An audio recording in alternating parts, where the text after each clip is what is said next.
tardes, mi nombre es Laura Marcela Montoya, soy estudiante de licenciatura en educación y a partir de la asignatura de entidades territoriales les voy a hablar sobre el espacio social a partir pues del libro de la producción del espacio de Henry Lefebvre, lo cual se define como un lugar en el que se desarrollan los agentes o los grupos distribuidos en él, en función de su posición según los principios de diferenciación que caracterizan a una sociedad.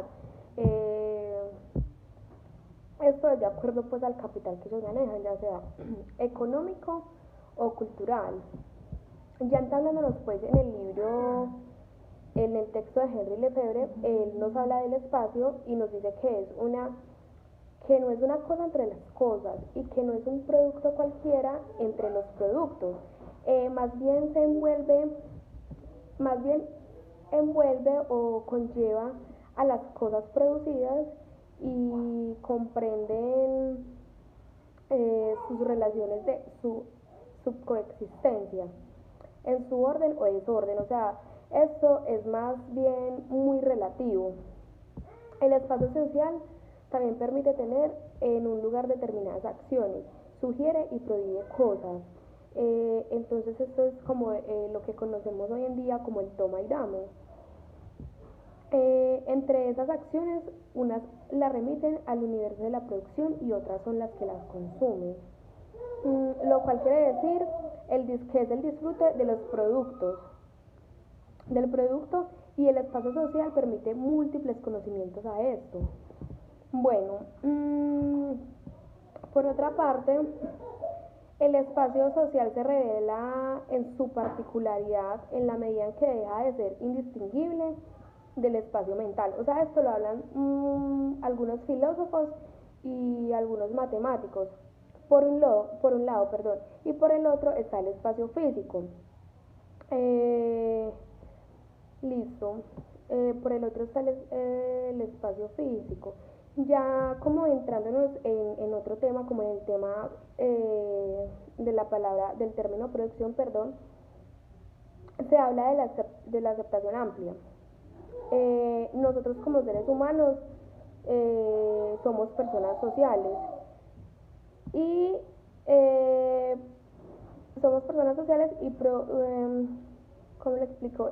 Podemos llevar consigo una producción de vida, o sea, desde que nacemos tenemos una vida, tenemos una historia a partir de eso y vamos creando una conciencia. Entonces no hay en la historia ni en la sociedad cosas que no sean adquiridas ni producidas. Entonces digamos que la palabra producción no llega a ser plenamente concreta ni adquiere un contenido cierto, sino para dar respuesta a las acciones que se pueden plantear, que uno de ellos es como el cómo, para qué, por qué. Entonces esto de la palabra producción se refiere más bien a una abstracción que es una operación mental destinada a aislar conceptualmente una propiedad o función concreta de un objeto y pues pensar que es ignorando otras propiedades del objeto en cuestión. Aunque en caso de producción, bueno, acá estamos hablando en este caso de la producción de conocimientos, de ideología, de licenciatura, de escritura y muy importante de significados. Un ejemplo de ellos podría ser que lo plantea en el texto, o también pues un ejemplo ya muy llamativo es el de la naturaleza, que es que la naturaleza crea y no produce. Ya retomando pues el espacio social, uno de los ejemplos principales que yo diría acá puede ser la ciudad de Cartagena de Indias, porque es uno de los sitios más turísticos e importantes de Colombia y de América Latina.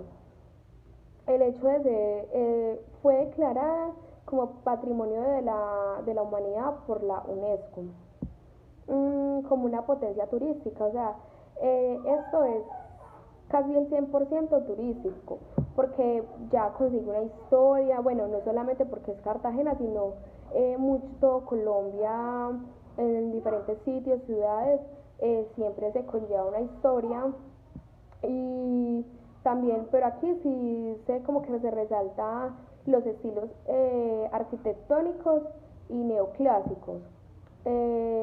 Bueno, más que todo esta ciudad, bueno, no hay que dejar a un lado que también acá se ve como una extrema pobreza en Cartagena de Indias, pero digamos la gente del exterior no la conoce así porque siempre es algo más turístico.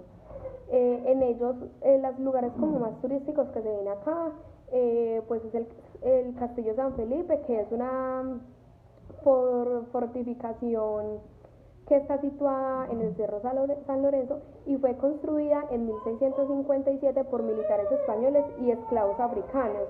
También otra de las más importantes cosas turísticas que está ahí fue el Palacio de la Adquisición, que fue construido en 1770 y es un estilo colonial y barroco. Entonces, referente pues a esto es un ejemplo muy relevante porque en el texto se habla de que el pueblo es conocido por lo que se habla o por lo que se hace y pues los mismos habitantes de la ciudad son los encargados de darle tal importancia.